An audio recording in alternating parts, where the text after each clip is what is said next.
Hello and welcome to Tokyo Inklings. My name is CY. You can find me on my website at tokyostationpens.com, on Instagram at tokyostationpens, and on Twitter at tokyostationmnh. And my name is Jacob, and I'm Foodafan on Instagram and on Twitter, and have a blog at foodafan.com. And this is episode 38 of Tokyo Inklings. Welcome, welcome. So, before we start, Jacob, you know what we do? Is it review time? It is review time. All right, so we have two reviews today. The first one is a 5-star review by Steve PHL via Apple Podcasts from the United States. Steve PHL says, "Thanks for the insights. Tokyo Inklings is a must-listen podcast for anyone interested in Japanese fountain pens and stationery. It used to be that US pen shows consisted of old men and their smelly old Parker 51s. Now there seems to be a younger, more diverse generation of pen geeks interested in more colorful pens. This podcast is for them." Two things I love about this podcast. One, that Jacob and CY take the time to seek out other fountain pen artisans and purveyors and ask them smart questions on the behalf of their listeners. Their questions show deep respect for others in the community, and their insights are not something I could get anywhere else. Second, that Tokyo Inklings podcast breaks down the business side of fountain pens and stationery, making phone calls for business intelligence or interpreting corporate reports for us. Again, nowhere else can we get this level of detail. Well, thanks, Steve PHL. We really enjoy doing it. I think a part of the fun for us is that, we really get to learn also about this hobby, more about the business side. Personally, I'm very interested in the business side. I know, Jacob, you have an interest in, really the financial part of their business side as well, whereas I'm more into like the logistical part of their business side. But anyways, I think the entire exercise is quite enjoyable for both of us. So thank you very much. We're really glad that you find that interesting as well. What is fun for us is that we didn't know this stuff to begin with, right? So yeah. Every episode is a reason for us to do research, to figure stuff out. Yeah. Thank you. And second review we're going to read today is from Silently Free via Apple Podcasts from the United States of America. And Silently Free writes, 5 stars, down the rabbit hole. Alice followed a rabbit into Wonderland. I followed CY down the fountain pen rabbit hole. My pockets are now considerably lighter, but I have some sparkly fountain pens that bring me joy. But as with all hobbies, the joy is exponential when shared with a fellow enthusiast. CY and Jacob have a way of putting you at ease as they give you a tour through Japan's fountain pen scene. Their playful banter makes you feel as though you're in the company of good friends, and their knowledge and expertise is invaluable to the fountain pen devotee. I cannot recommend their podcast enough! ! Thank you. That's a good one. Thank you for that. Yes, thank you very much, Silently Free. And at the beginning of every episode, we like to read reviews because these reviews really help us, and actually not only us, but it actually helps other fellow listeners, catch up to the podcast, figure out, hey, what is it all about? What's this fountain pen thing? What's this, Tokyo Inklings thing? And, writing a review really helps us because it's a validation of why you find it interesting, and we're all pretty much similar people in the community, even though we have a lot of obviously diverse interests, but we're similar in the sense that we all really like fountain pens, and if you have a friend who also happens to like fountain pens, maybe they'll like this podcast as well. So your written reviews really help us with that because it's one more layer to persuading people to listen to the podcast. So really encourage everybody to, if you can, help us write a review on Apple Podcasts. That would be really, really, really appreciated. Another thing you can do is, make an Instagram post, make an Instagram story, tell your friends, tell your family, talk about us on Reddit, talk about us on your Facebook groups. All those things really help get the podcast out to other people as well. So really, really thank everybody for that. And just sort of tangential to that, but I want to take the opportunity to say thank you to Brad Dowdy for mentioning us in our latest Pen Addict episode, and we much appreciated that. Yes. Thank you very much always to Brad as well. All right, so today we've got a busy episode. After last week, beginning of, the 2 weeks ago, after that episode, I was like, you know what? We've gone out there, we've put ourselves out there, we've kind of flamed we flamed Kaveco for the Moonman incident. All right, we're gonna get loads of comments. Actually, not too many comments on there, but at the same time, I think there is a sense of okay, what kind of news is there? Because I think this summer period, it's kind of a slow time for fountain pens in general. We were supposed to have the event, the Shitamerukai, which was supposed to happen soon. Unfortunately, that's been canceled, and there's not been a lot of, let's say, new releases coming out. I think most of us are eagerly awaiting the 2 new Shishikura pens that were teased. They were supposed to come out in the summer. Apparently, summer's not in full swing yet, according to the weather. Now it seems like we're still in June with all the tsuyu and stuff like that. But so while we're on the topic of events, there's one new event coming up fairly soon that I think is going to be very interesting, and that is the Inkunuma in September. Right? Yeah, and it's going to be in Shinjuku, if I remember correctly, which is an interesting choice of venue. It sounds very crowded. So I believe what's happening there is that they've decided to, I don't want to say downgrade, but maybe like they decided to make it smaller. So they're going to be doing it at the Odakyu department store. And usually what happens in these kind of department stores is they'll rent out an entire floor with a theme. And I don't know if Inkunuma has rented out the entire floor, just a section of the floor, to have that event. But it sounds like it's going to be more crowded, less intimate. It's not going to be a private space, but it gives a lot of good exposure, because that means that not everybody, you're going to get people who aren't necessarily into fountain pens yet. They're going to be walking around and seeing these tables. So I actually think that's a good thing. And probably that means there's not going to be an entrance fee. But so last year when we had that Inkunuma event in, I think, Gotanda, you had to order a ticket in advance. Right. And I remember you and I think we were rushing to the nearest convenience store to buy tickets the moment that they were open for reservations, right? Yeah. This time, I'm looking at the Bungujosa website right now, they are not going to sell tickets, which means that everyone's going to be there at the same time. Yeah, and I mean, I used to work for a fashion brand, and we would be dealing with, these large department stores like Odakyu, Isetan. And the way that it works is that there's a profit sharing model in a sense. So I believe the setup would be that it would be free for these companies to actually set up show, but the department store will take a commission off of every sale.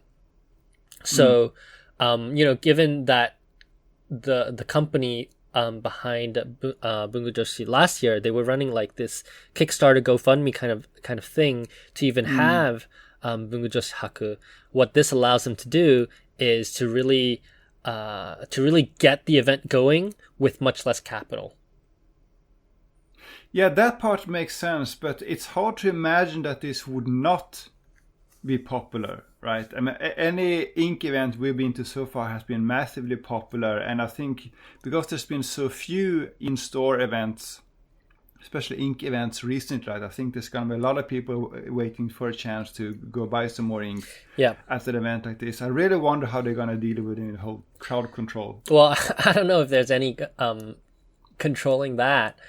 But what interests me is that because margins on ink is usually really, really small, because they're not expensive products, right? So the margin is really, really tight. And I guess what happened last year in Inkunuma is that if you rent out the Gotanda area, they would cover the venue fee by the tickets sold. So probably what happened last year is that we didn't have enough tickets sold to cover all of the venue fees.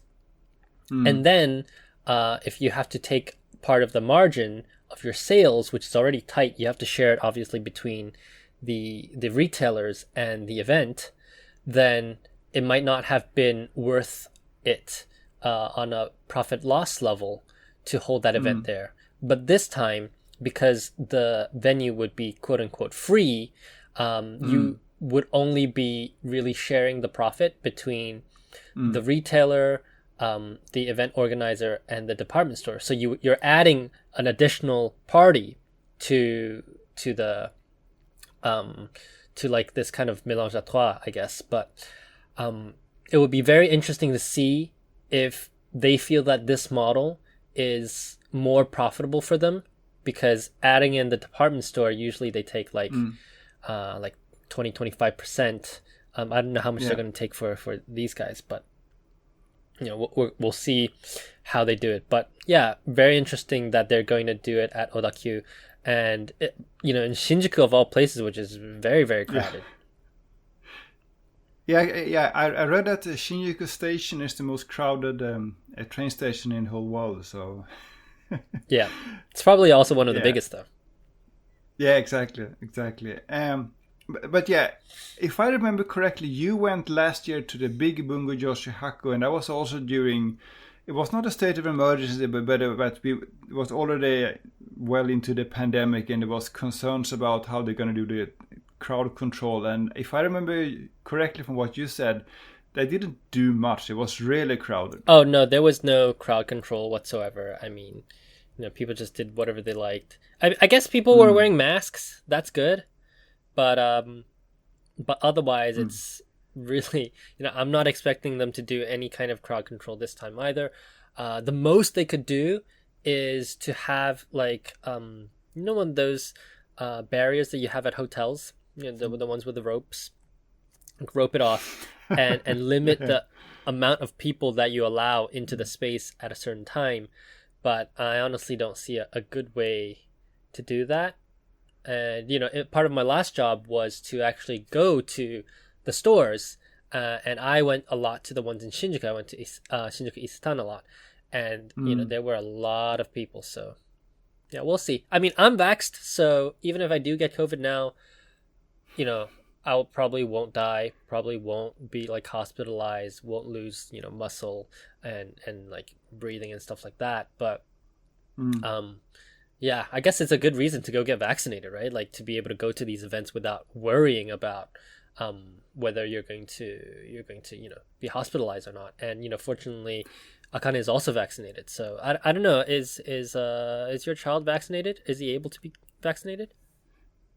No, not only is he not vaccinated, but like the city where I live has no timeline whatsoever right now for vaccination for people aged 50 and below, because they haven't received enough doses from the government. So this is just TBD at this point. Now, for myself, fortunately, I can get vaccinated via my company. So on Monday, I'm gonna get my second dose, and then I'll be fully vaccinated. But the way it's been arranged by the cities and governments has left some. Yeah, it's not ideal. Yeah, so you probably still don't want to go to this event unless your family can get vaccinated, because even though you won't be hospitalized, you'll still be able to be infected and develop viral loads. So I guess that would be more concerning, I think, for you.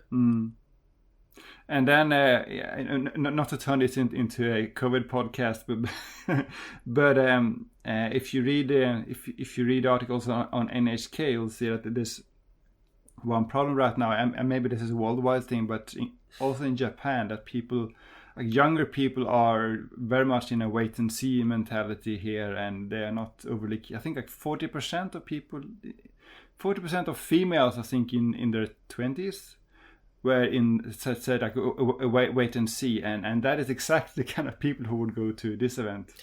Yeah, interestingly, I think Shinjuku is one of the rare wards in Japan to actually start vaccination from 20s, and then the 60s, 70s, they're actually last in line. So that's pretty interesting. Anyways, we've bought pens, haven't we? I mean, I've bought pens, and I believe you have some interesting pens, so let's talk about them. Sure. So anybody who follows me on Instagram will notice that I have this kind of a weird looking, like Evangelion kind of looking image as my profile picture. So that's actually a 3-tine music nib, because I started nib grinding. I started making nib grinding by making these 3-tine flexible nibs out of Pilot Music nibs. And the reason why I did that is because I saw on, I think, Gourmet Pens or something, that she had this flexible Waterman music nib, and she was comparing like different music nibs. And I saw this flexible Waterman music nib, and I was like, wow, that's crazy. So obviously I did what a normal person does, and I went on to eBay, and I looked up Waterman music nib, and times like $300-$400 or something. I was like, wow, that's too expensive. I can't buy this. So instead, what I did is I sank $1,000 into like materials, into nibs, into experiments to make my own, as a normal person would do, right? So that's why I have this 3-tined thing, which is actually supposed to be a nib, as my icon. And recently, I was very, very lucky to find a Waterman music nib, a vintage Waterman music nib for sale on Virtual Pen Show on Instagram. And, being that I'd always wanted this pen, I'm in a place now where I can buy this. I of course I bought it. And it's arrived. And Jacob, it's not as flexible as the ones that I make, but it's still really, really, really good. And it's in this like black chased hard rubber ebonite pen, and eventually I'll probably want to transplant it into a Yovo compatible housing. I'll probably ask Flexible Nib Factory to do something like that for me. But for now, the pen is just gorgeous. I mean, I'm very happy with that. But so the music nibs that you done flex modifications on, you try to make it finer nib, right? To get maximum line variation on the downstroke and upstroke, right? That's right. What about this Waterman music nib in its unmodified state? How fine is it? It's not that fine. It's more like a... I mean, yeah, it is kind of like a stub nib, but when you write with it, I just flex it anyway, so you don't really tell, because it's, how should I say it? On the downstroke, I would want to flex it anyways. So, so yeah, I do think that maybe it's a bit too straight for me. Maybe I want to cut off the tipping to be maybe a bit oblique, but I'm pretty happy with the nib. And with that, I also got a bunch of different pens.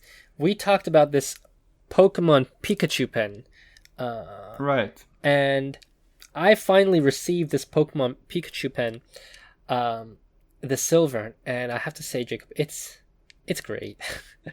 It's a great pen. What's really interesting about it is that I don't know how it was on your nib, but this silver, I saw on the Pokemon Center website that they say it's a flexible nib. I was like, that's not a flexible nib. It's just a regular, silver nib. Turns out my nib is actually kind of semi-flexible. Did you have that on your silver? No, I would say it's fairly stiff, but also this is an 18K nib, so 18K and flex doesn't go very well together, right? Well, you can get flexible 18K nibs, and I do have them. Not super, super common, I suppose, but, Mont Blanc's new calligraphy nib is 18K and flexible. Really? Yeah. This one is really, really quite flexible. And I think on the website it said it would come in F, but I got mine in M, and as far as I know, everybody else that I've talked to got theirs in M too, so I don't know what's going on. But, more tipping for me, I'm happier. The snap cap is just very, very satisfying. And, it's a cool little pen. I can't wait for it to tarnish. This will be an Akane pen? Yeah, this is an Akane pen. So she's using it right now. And we've got, what do we got? We've got, I think it's called Golden Sands, Diamond Golden Sands. So it's like or some other diamond shimmering, Citrus Ice. Yeah, we've got citrus ice in there, which is a shimmering ink, which some people might be like, oh my god, you put a shimmering ink in such a high end pen. But yeah, honestly, that's what makes it fun for us. Sure. I'm not done. I got more pens, Jacob. And I can't believe I did this, but I got an Aurora Sun Moon Lake pen. And this pen is fantastically beautiful. Very, very light blue, almost tealish kind of color, whitish in a bit in a sense as well. Aurora, in their Sun Moon Lake edition, and it depends on the edition, but some of these special editions which honor places have steel sections, or I believe actually it's sterling silver sections. But this Sun Moon Lake one has a plastic section, and it's got this blue enameled fillings in the cap ring, and on the finial it's actually a engraving of a sun and a moon and these stars. And I got that in the Gotcha M nib. And now for those people who don't know, Gotcha nibs are what Aurora called their in-house Naginata style nibs. And Jacob, you've played with one before, right? Yeah, I remember I borrowed Kohinatas a while back, but I can't quite remember how it was. I think I saw it as well with you. I did remember seeing that nib, and I did recall it being like, I think you said it as well, not very sharp. And at that time, I felt like, okay, this is just, a bigger blob of tipping. This nib that I got is extremely sharp and extremely well ground, actually. Very, very handsome. The reverse writing is not the best, but I have to say, Aurora did a very, very good job. Maybe they got better at grinding these nibs, but they did a very good job at this Naginata. I'm thoroughly impressed. And this on a rose gold nib. And what's interesting is that the material is actually semi-translucent. And obviously it's a piston filler. So when you fill the ink, you can actually see it underneath this material, and it looks like an underwater lake. That's nice. Yeah, and the reason why I got this pen is because I was born in Taiwan, so it's not very common that you have a pen that honors Taiwan. So I really just wanted to get this pen. It's a very, very nice pen. So on which Aurora models can you get that nib? Do you have to get like one of those limited edition? No, I think Auroras? You can get it on pretty much any edition. I bought mine from Nibsmith, and he had several different choices of nibs available. So I paid a premium for this. I mean, this was a very, very expensive pen, but for me it's kind of worth it just because of the story. It's where I was born. The pen is fantastic. Now I really want to get that Fuji pen, but the Fuji pen's like $1,300, so I don't know about that yet. Because I remember someone said, now I wish I could remember what it was, but someone said that now that these Sailor Naginatas are so much more expensive than before, the Aurora ones are comparatively, if not affordable, but at least it's competitive. Yeah, exactly. Yeah. I will agree with that statement, actually, because I think you can only buy the Naginata on a black body, but these Auroras are just, they're really pretty pens in general, right? Like, just in general, they're extremely beautiful.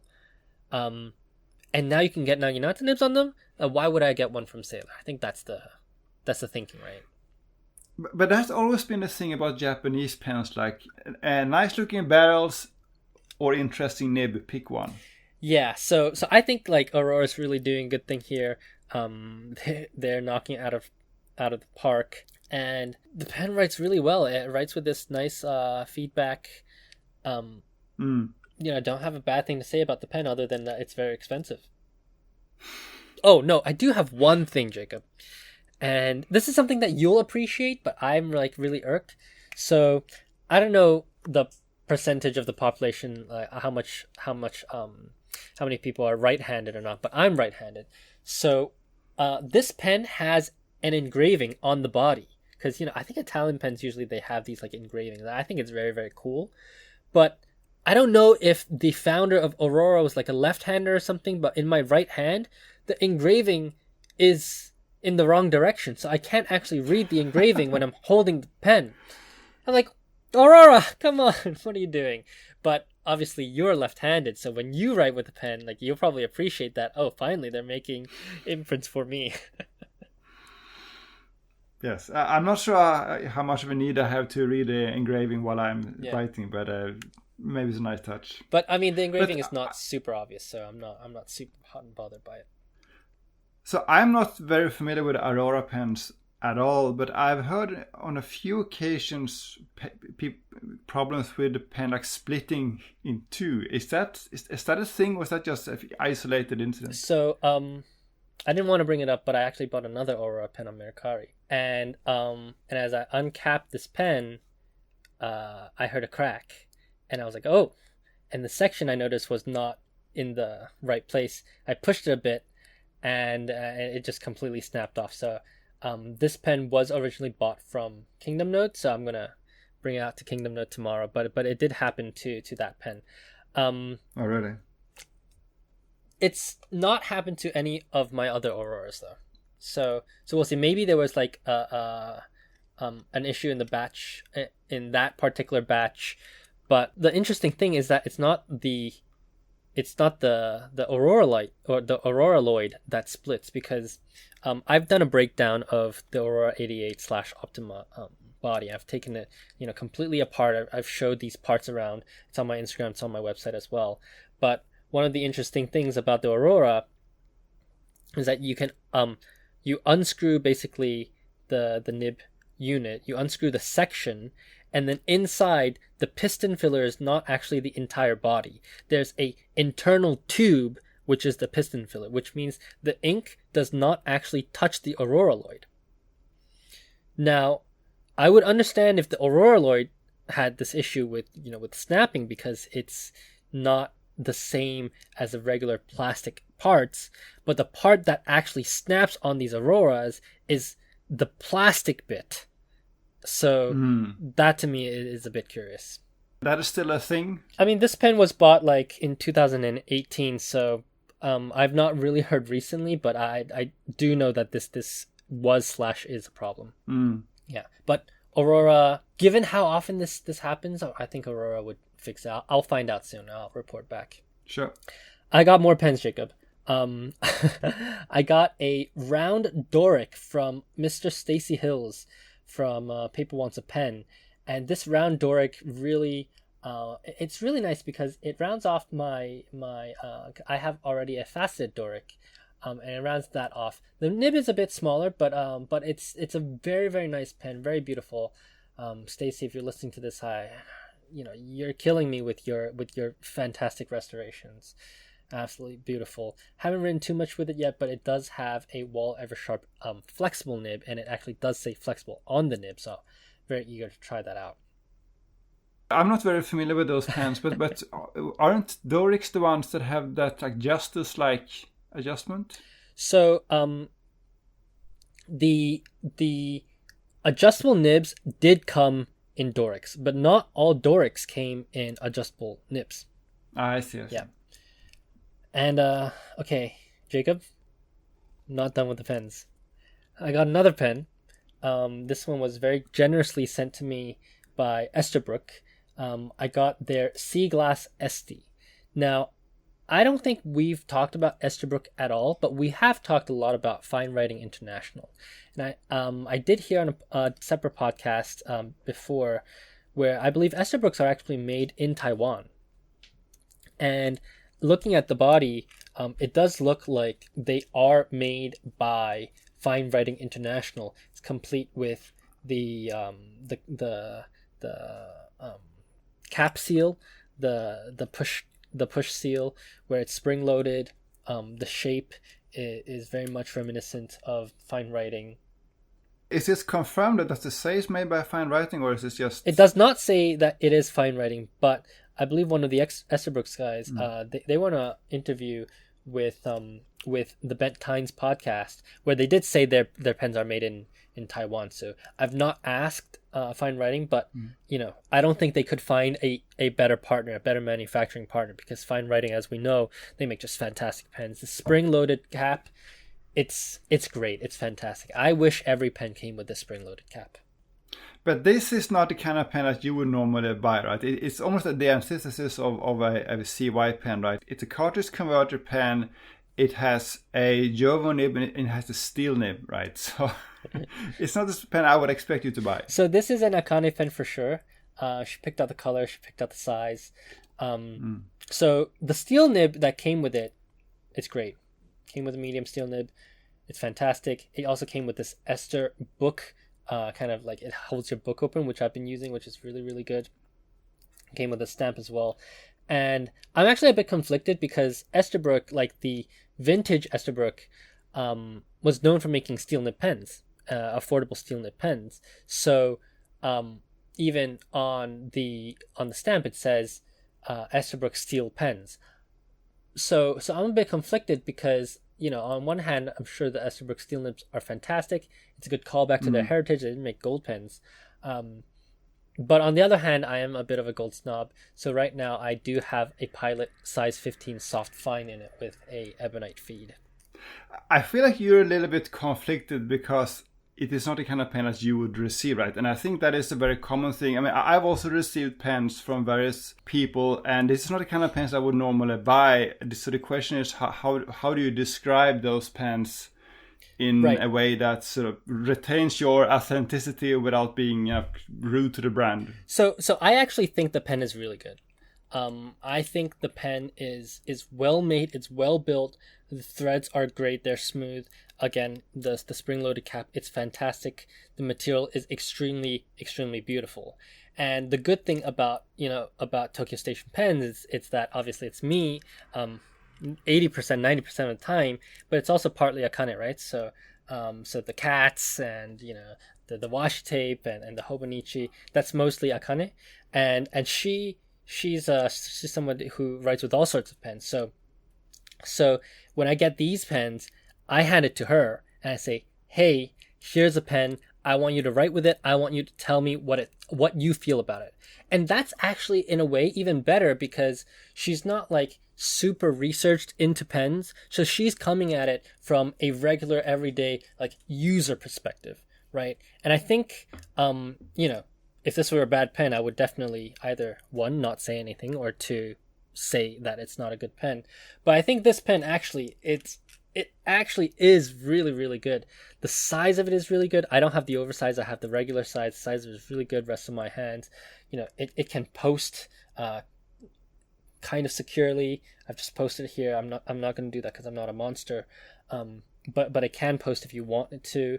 The material is great. It's like this crushed material. So I don't necessarily think that like just because I wouldn't use it on my my regular rotation, I don't think that necessarily hinders my ability to receive and review these pens, or at least it doesn't hinder Tokyo Station Pens in reviewing it, because I do have somebody here who helps me out with these pens, so I'm very grateful for that as well. So you're saying that the TLDR of what you're saying is that Tokyo Station Pens is now a two-person operation, and it is the second person here that is. Well, it's actually always been, but it's been like that from the very beginning. She monitors like my likes and my comments and stuff like that. But it's just that on the writing front, the content creation part of it, putting it into words, that's more of like my part. Right. New information. All right, so the last one is, it's not a new pen per se, but I did want to drop a note that one of our favorite pens, Moonman T1, I kind of, in a fit of madness, decided to engrave my Moonman T1 in this Karakusa pattern, and I'm very, very happy with the way that it writes right now, and I'm very happy with the way that it feels. I think, with these metal pens, one of the common things that people say about it, it's kind of slick. By doing this engraving, I've actually added a lot more texture to it, so it feels really good as well. Yeah, I think I saw that. It's you done experiments on the Moonman before, and this is more elaborate than what you've done in the past. Yeah, for sure. So yeah, it's been a huge 2 weeks of pens for me. How about you? Yeah, so in the last episode, I said that I have ordered some other Chinese like Naginata style nibs, but they hadn't arrived yet. Turns out that they arrived the day after we recorded the previous podcast. So I got both a pen by Hongdian, with a new like Naginata-ish nib, and also I separately ordered a Kaigelu, which is only a nib. And with that one, I'm not entirely sure if it's a factory nib or if it is an aftermarket grind. It's always kind of hard to tell on AliExpress, but the Hongdian for sure. I mean, looking at the product photography and so on, clearly it's a factory offering. So I'm not sure if you saw. Actually, first of all, let me send you the link if you haven't seen it. So I did a post about these pens and I compared them. So if you look at the second photo on this post. Yeah, I've seen it. How would you describe the three grinds? This Sailor NMF, is that factory? Yes. So that must have been a Nagahara era grind, and it is a bit curved, but not as curved as what you see on this Kaigelu. And what you see here, in my opinion, is different philosophies, especially of Chinese grinders right now, on what kind of shape best suits the different types of Chinese calligraphy. Because, in English you have block print, you have cursive, and then you have the various like scripts like uncial, round hand, and etc. Broad edge, etc. And when in Chinese/Japanese, you have very much similar thing, right? So in the Japanese, you have gyosho, kaisho, sosho. That's just some of them, and for example, in sosho, you don't lift up the pen from the paper. So if your nib is too thick, like this NMF or the pen BBS number 1, that might not be the best nib to write it. Whereas the Hongdian looks like it would be pretty good to write that kind of a script. If you're writing more of a kaisho style, maybe the NMF would be great, or even the Kaigelu. If you're writing more of a gyosho style, then maybe the pen BBS number 1 would be good. So I think it's a different takes on how a user would want to write with their pen. They're all different, and I'm sure they're all different takes on how you do this. And I think that's what is so interesting to me, that there's more than one idea of how to do a Naginata style grind, for lack of a better word. And if you look at these, to me the pen BBS looks like somewhere between what you might call a fat nag and a zoom almost. While the Hongdian looks almost like a rounded architect. Yep. And I wonder if, I think we talked before about, there were these Mont Blanc pens, I think in the 70s, with some kind of EF grinds that perhaps accidentally lended itself well to Chinese calligraphy. And I know that there are people in Taiwan in particular that are chasing these 70s Mont Blanc pens. I wonder if this Hongdian is partially inspired by that kind of grind. Well, the Naginata itself was inspired by Mont Blanc's, older grinds, so I'm not like super surprised. But there's a lot of research, I would say, into how to grind nibs for Chinese calligraphy in the last few, I'd say, years. So yeah, for sure. The Hongdian is definitely very thin and sharp, and you get this architect-like line variation if you write just Western block lettering. The more I use the Hongdian nib, the more I enjoyed it. The problem I have with a Hongdian is a very simple one. It's a small nib. It's a number 5 size nib. So that limits the number of pens I can use it with. But yeah, I was particularly impressed by the Hongdian. Actually, even more after writing that Instagram post.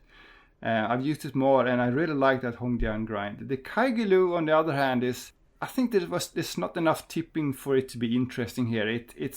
It's a little bit boring to me.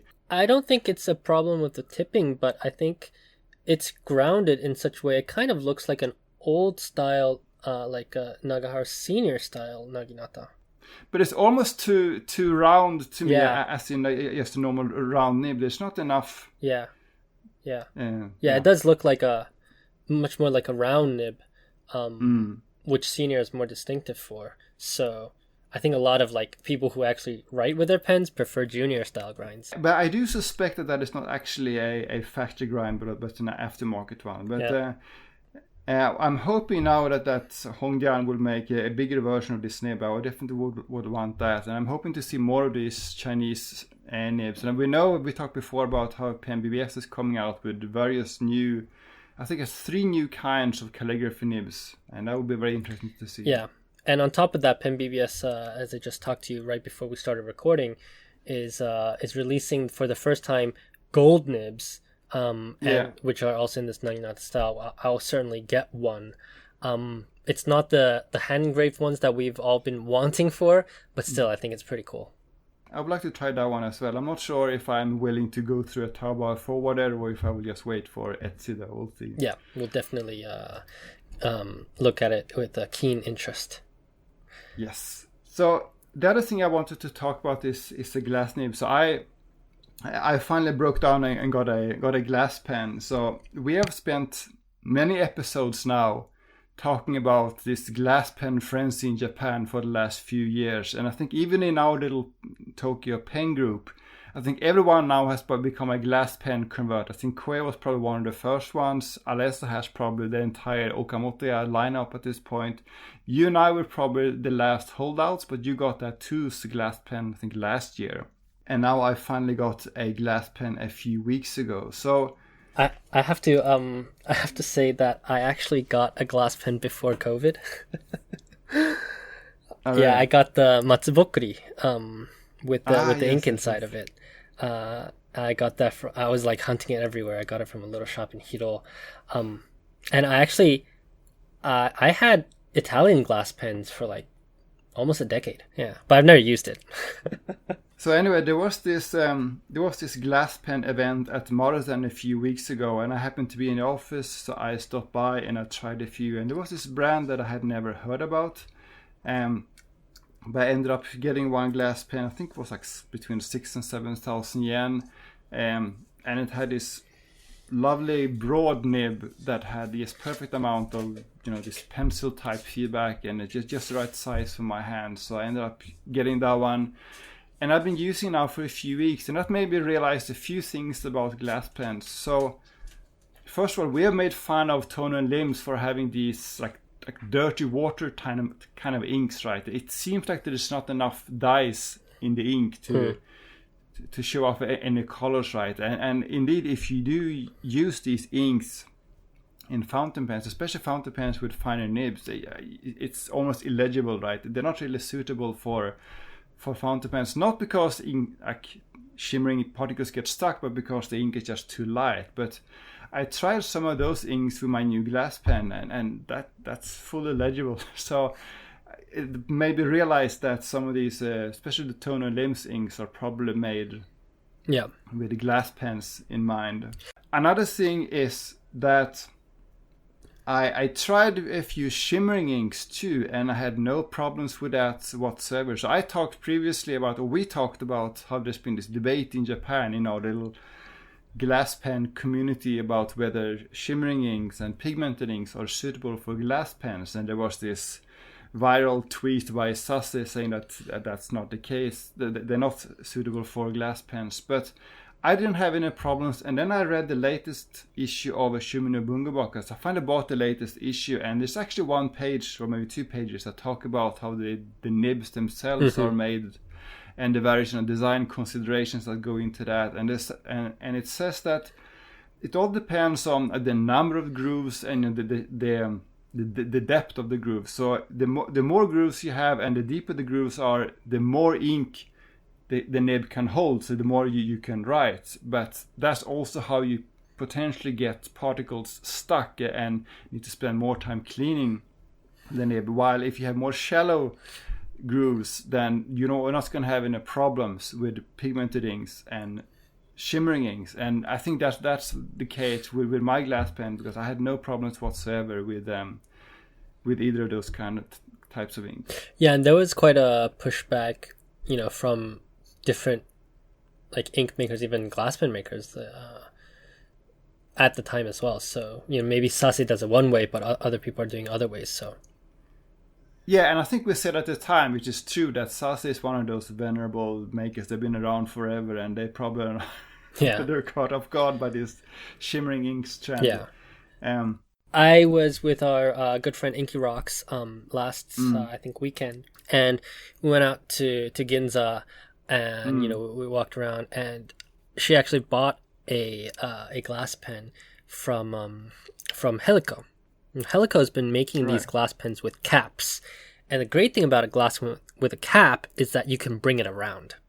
What's interesting about Helico is that apparently they are sourcing their glass nibs from the US. So they're not making their glass nibs in-house. And the material that they source is also from the US. So they source this like water mesh material. I mean, it's a very beautiful material. And this was a great pen. It's just interesting to see that there's a lot of interaction even between these manufacturers. Helico, really recognizable Japanese brand, buying parts from the States and then turning it and then selling it back into Japan.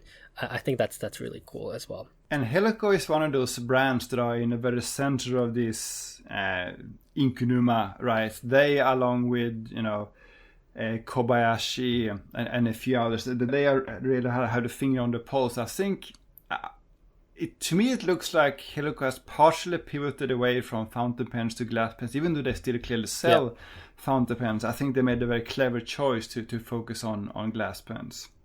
Yeah, I really want one of those with the ring tops, but they're just so expensive. So. Right. But what's interesting with what you now said about the capped glass pens, so going back to when we talked about Drillog a few episodes back, we said that even though it doesn't really write quite as nicely as a glass pen, there are two distinct advantages of a Drillog. Advantage one is it doesn't choke on shimmering inks. Advantage two, you can bring it to a pen show because you can cap it, right? It turns out that neither of those are actually true, right? So again, with my glass pen, I have no problems with shimmering inks or pigmented inks. And there are definitely glass pens that are capped. I remember back at I think the Maruzen pen show earlier this year, Koei bought one from Ohashido that was capped too. So the more I'm thinking about it, the more I'm struggling to see why you would want to buy a Drillog now. Like the more I'm learning about what a glass pen can do, the more I become skeptical about the Drillog, to be honest. Yeah, the Drillog is kind of heavy and kind of clunky, but I've sent you a few screenshots this morning, and it seems like some people in the UK have gotten their hands on some Drillogs, and the review is not good. It's not good. People are complaining that they can only write half an A5 size page, that ink is like not coming out properly. It comes out in like these blobs. So I'm very curious to understand how Drillog is going to deal with this inevitable like PR crisis that they're going to have, since they made such a splash on social media, in part because of you actually. So it's not my fault. Yeah, so partially it's your fault. But I wonder how Drillog is gonna, dig themselves out of this hole. Another thing that we've seen on the internet is another kind of drill log. You want to talk about the drill log? There was this hilarious video made by I think one of the US pen makers. We should link to this video, but I don't want to ruin anything. Let's just say it's a very different take on the drill log. Yeah, we'll link it on the show notes. Yeah, but yeah, so we'll see what Drillog does. But very curious indeed. Yeah, but I would say that in my defense, when I wrote my initial review, my perspective was that I want to use these Moonman acrylic pens. Right. And as you remember, even in my test, I found that the Moonman acrylic pens actually outperformed the Drillog. That's right. Now that I have a proper glass pen, it performs even better than the Drillog. Not only can I write longer, not only is it far more comfortable in hand, but it's more pleasant to write with because the feedback is just more to my taste. The last part, which is most important, is it's actually far more affordable. So I'm struggling a little bit with Drillog now. The more I get into glass pens, the more I'm skeptical to the Drillog, unfortunately. Yeah. Well, we'll see how they deal with that. Yes.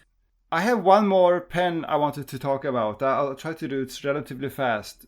But our friend Shiroko sent me a message earlier this week, and there was a new pen she had worked on that she wanted me to take photos of, which often happens. So I was sent the pen, and it's a Toma.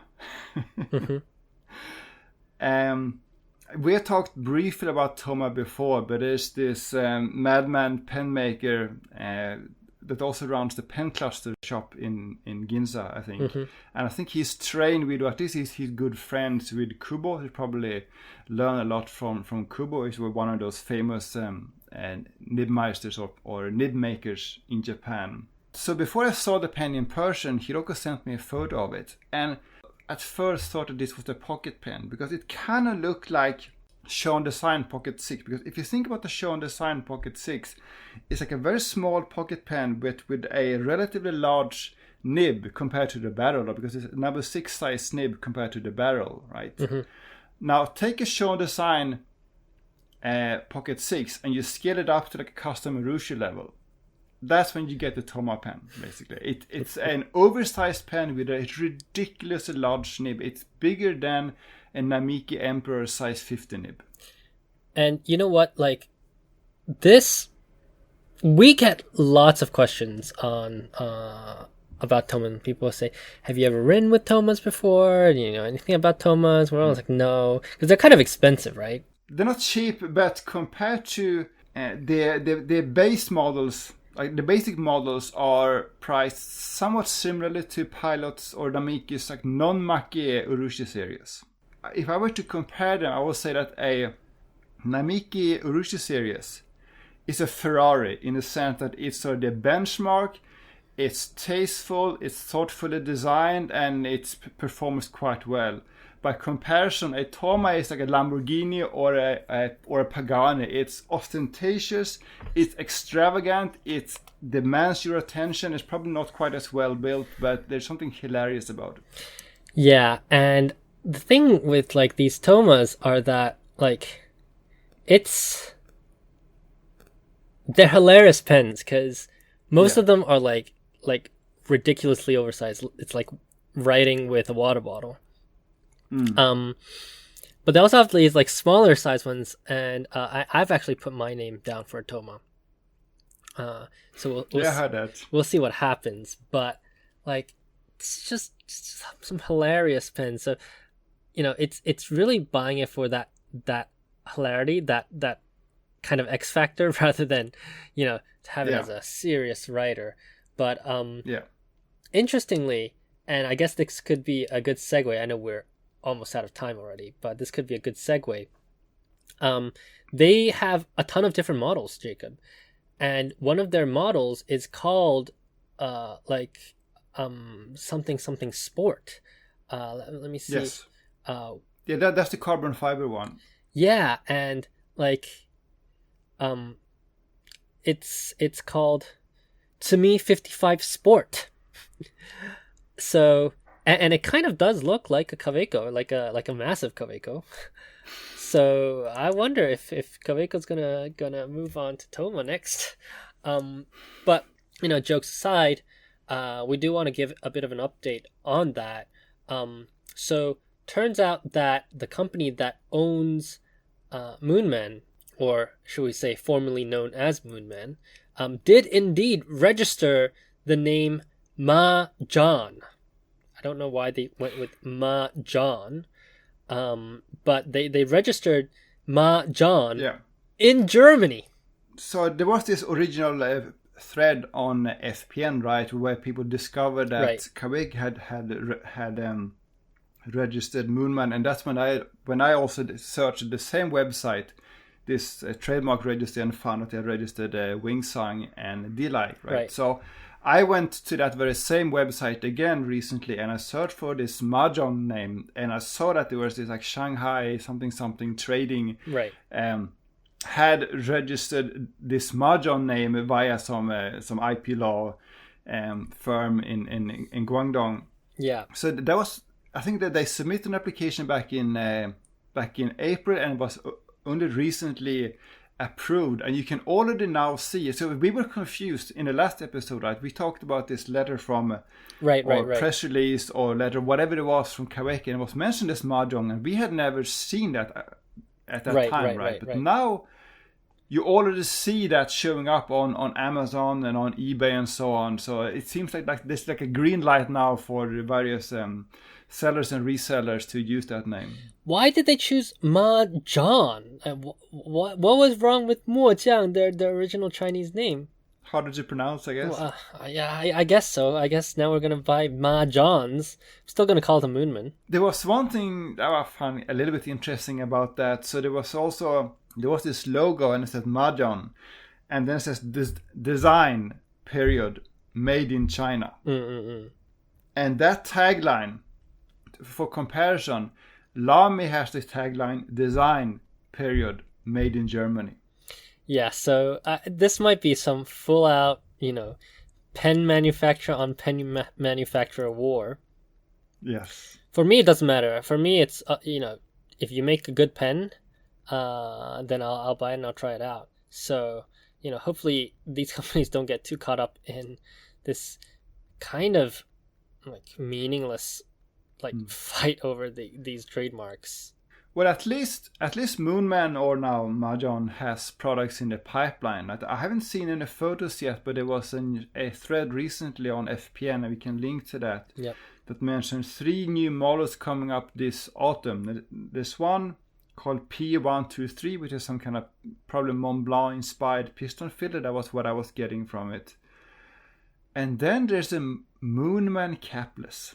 I haven't seen any photos, I haven't seen any more description. I don't know what it is, but from the name alone is very intriguing. Yeah, this Moonman capless, I don't know what that is, but it does certainly... I wonder if they're going to go the VP route or the Kuridas route.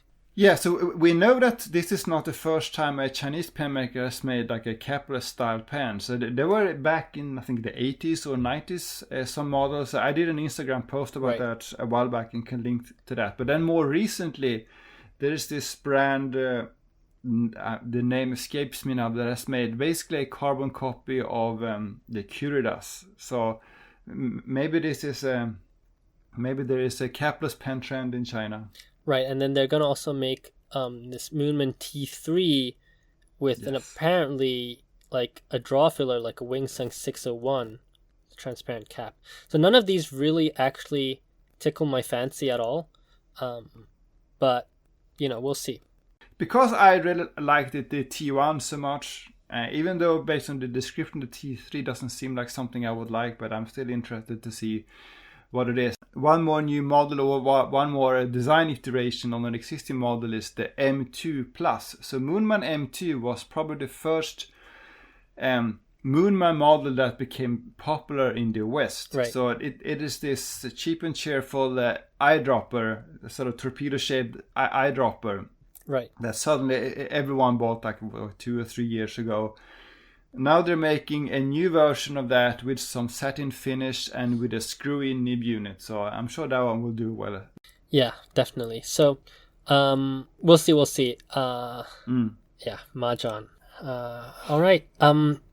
So we've got a bunch of other topics up here. Let me very, very quickly run through them. Hobonichi season has officially started. They have started to come out with their, one news per day kind of series for next year. two things on Hobonichi. The first thing is Michael Jackson. Did you see this? No, I don't know what you're talking about. Okay, so this is actually pretty big news in the Hobonichi world. Okay. But basically what they've done is, I'm going to read it out loud, 5 days ago. Preview calendar day number 9. Collaboration with the Michael Jackson brand as part of the Hobonichi Techo 2022 lineup. Hobonichi Techo celebrates the multi-talented entertainer and humanitarian Michael Jackson, who continues to be loved around the world. One of the covers, King of Pop, features the album of 7 Michael Jackson studio albums. Each album cover is cut out in a circle shape to emulate the look of a vinyl record label. Okay, that's a pretty unexpected and interesting collaboration.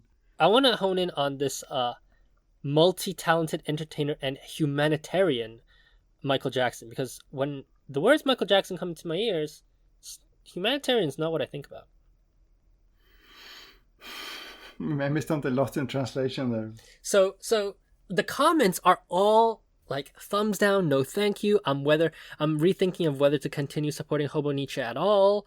I'm very disappointed. One that just says good grief. And, they're flooded with these like, oh my gosh, you need to, change this. You lost a customer. It's pretty important to know that Michael Jackson is very popular in Japan. And I don't think people in Japan actually associate the kind of nasty stuff with Michael Jackson. What's your experience been about that? Nothing really. But what I would be interested to see if was there a Japanese announcement as well, and in that case, was there any comments in Japanese? So some people did write to in Japanese on the global account, but now I'm reading the Japanese one, and all of them are flooded with English posts. Oh, really? Okay. So that sounds like some social media campaign. Someone has pointed them to that page. Yeah, but I mean, I'm not sure. They might have dug themselves into a PR hole, because I think, as we read from last time or a few times ago, Hobonichi said that the Western market is one of their growing markets, right? So we'll see. We'll see what happens with that. But that's the first thing. The second thing is they came out with this thing, and I'm gonna send you a link right now. It's Hobonichi no Oto. That one I actually read about it. Yeah, I've been to sign up, and you can explain what signing up means here. But so I haven't gone too deep into it. First of all, I found it very weird that they wrote Hobonichi no Oto, because when they separate those into katakana, what I think of is the sound of Hobonichi no Oto, because usually the no is elongated by a line. The second thing, which I think is even more interesting, is this new lined format. They made a really big deal about that. I have words about the new line format, but before I go, what do you think? To be honest, I don't have a strong opinion about it. I just found it interesting that they spent so much time talking about how they collaborated with some university, whatever it was, to come up with this lining. Yeah, I don't have an opinion about it. So I'm okay that they have this new line format. My problem is that this is not new, because you can find MD notebooks with this kind of line. Because so in Japan you can buy various different types of paper. There's like the standard grid, and then there's like the standard dot grid, blah blah blah blah. But for people who want to write a lot in kanji and want to make sure that all of the kanji are the same size, what I tried to find was things that look like genko yoshi, but I couldn't find it in notebook form. The only thing that I could find was exactly this design from MD, but that was like 5-6 years ago. So I don't know why they said, maybe it's new for Hobonichi, but they made such a big deal out of, we use like design psychology to create this new format. It's like a revolution. I'm not sure. Well, so one thing I would say is that what you sometimes see in Japan is that the notebook makers, they try to differentiate not just by the types of paper, but also by the lining, and they often say that this is the kind of notebook, so this is the kind of lining that the successful Todai students use, or what I use to study for the entrance exam, and this is the kind of lining you need to be successful, right? So this is kind of a bit similar to that. Yeah, and importantly, this paper is not Tomoe River. That is not clear, I would say, because that was one of the things I was looking for on that page. I could not find any mention of the paper type. Yeah, so that's what I heard, but not sure either. So I guess we'll see in November when they release, but I might have to just get one of these no otos. I don't know why they say it like that. But if you look at the website, you can sign up to be like an early adopter, or you can apply to be an early adopter, and you can say why you want to be that, and they might give you one. So I actually did that, and okay. So if I'm lucky, I might get one of these early. I mean, what I want to know more than anything is what paper they choose, because that could even be an indication of what the main TED show is going to look like in the future. Yeah, right? That's I think what is the most interesting thing about it. All right. Do we have time for one or two last things? Sure, let's do that. All right. So one of the companies that, or the shops that I really like is Shosaikan. Shosaikan are, unlike different retailers, do not often come up with like seasonal new products from Sailor. And I asked them about this before. I said, why don't you make some like exclusive Sailor pens? And they said, well, everybody else is doing them, so we don't want to. And so they do exclusive stuff once in a blue moon. When you go to Shosaikan, you feel like they don't even try to sell you anything. No, right? Their sales staff seemed almost too laid back. Yeah, they're just like, take a look around. If you need us, let us know. Which I kind of like that. Exactly. So it's actually a shop that's, I think, difficult to go in because it's such a nice shop. But like once you're actually inside, it's actually quite a pleasant place to be, in my opinion. Except that it's quite dark. Yeah, except that it's quite dark. But they've actually come out with 2 new exclusive tag inks. And I think these tag inks, they look pretty good.